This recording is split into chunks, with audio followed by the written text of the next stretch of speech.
What's up guys, welcome back, and today we are going to discuss a endgame meta build for Diablo 4. This one is called the Freeze Sorcerer, and this build can be found in d4build.gg, where you can find a bunch of Diablo 4 meta builds and you can create your own as well. So let's get started. Let me discuss with you the skills that we are going to take and why they are relevant. Let's start with the basic cluster. We're gonna go ahead and take Frostbolt, which chills enemies by 15%. Then we're going to enhance it, which gives us a 15% chance for that enemy to explode, dealing damage on surrounding units. And this explosion is increased by 100% if it's against frozen enemies. Now, glinting Frostbolt lets Frostbolt generate mana when hitting chilled or frozen enemies. Now let's go ahead and go to our main damage dealing tool in the core cluster. We're gonna take Ice Shards, which launches 5 shards that deal 35% damage each. Each shard deals 35% damage, and it deals an increase of 25% damage to frozen enemies. Now let's enhance that, which lets Ice Shard have a 40% chance to ricochet off to another enemy. Now if the enemy was frozen, this chance is increased to 100%. Now we're gonna take Greater Ice Shard, which while our barrier is active, casts of Ice Shard treats enemies as if they were frozen. So they don't even have to be frozen anymore for this ricochet to be 100%. We just need our barrier to be active, and we'll discuss that a little bit later. While we're here at the core cluster, we're also going to take Devastation, which increases mana by 3, and this allows us to take Elemental Dominance, which increases our damage by 9% if we cast above 50 mana. Now let's go ahead and jump to our defensive cluster.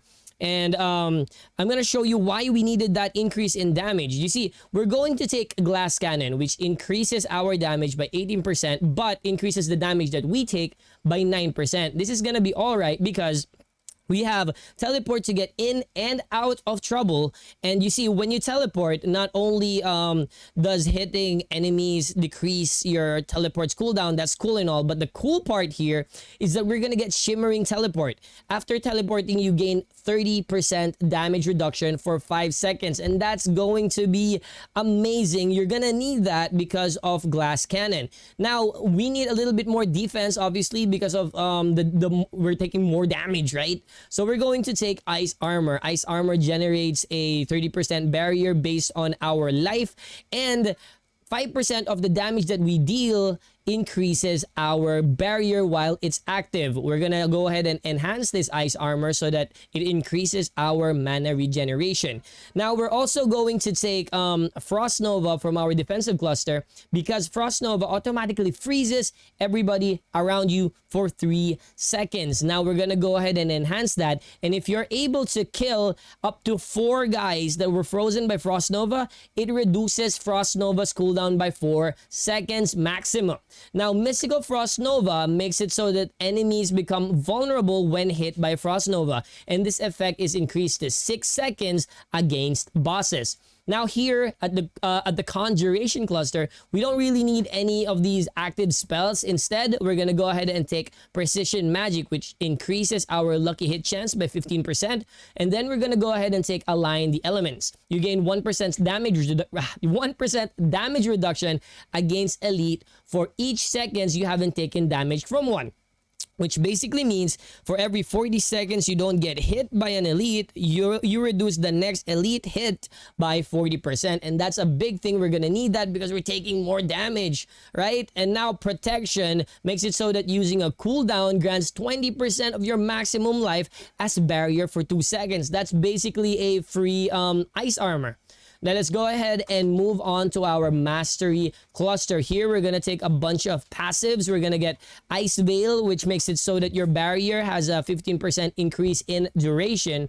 And then Cold Front, while you have a barrier active, you apply 24% more chill. And then Snap Freeze, which basically frost kills have up to 9% chance to instantly freeze. Then we're going to get our Blizzard, which is going to be our AoE thing while we move around the field, right? It summons becomes a frigid blizzard that deals 120% damage and continually chills enemies for 18% for up to 8 seconds. Let's go ahead and take that enhancement, which basically lets Blizzard deal 25% increased damage to frozen enemies. Combos well with Frost Nova, right? And Mage's Blizzard. When cast above 50 mana, Blizzard's duration is increased by 4 seconds. That is huge, man. That's like 2 of those is basically a free cast of Blizzard. Let's go ahead and head over to our ultimate cluster where we're going to get Permafrost. Frost skills deal 5% increased damage to elites. And then we're also going to take Hoarfrost, which deals 9% increased damage to chilled enemies and 18% damage to frozen enemies. Icy Touch, which lets you deal 12% increased cold damage to vulnerable enemies. And Frigid Breeze. Cold damage against vulnerable enemies has up to 20% chance to generate 15 mana. It's free mana. Why wouldn't you want that, right? And now for our key passives, we're gonna go ahead and take Shatter. After freeze expires, enemies explode for 25% of the damage you dealt to them while frozen. 25% of the damage that you dealt to them while they were frozen. And we have so many passives here that increases our damage. We're basically dealing like nukes and nukes and nukes of damage. And then as soon as that freeze comes out, it explodes. Anybody that survived that is gonna get nuked by 25% of our nuke. You see how good this freeze sorcerer build is? Anyway, if you guys want to see more of that, don't forget to head over here at d4builds.gg. And if you want more of our Diablo 4 guides, don't forget to hit that follow. Support us by hitting that like, that share, subscribe. And I guess I'll catch you on the very next one. See you in hell at Diablo 4. Take care, guys. Bye-bye.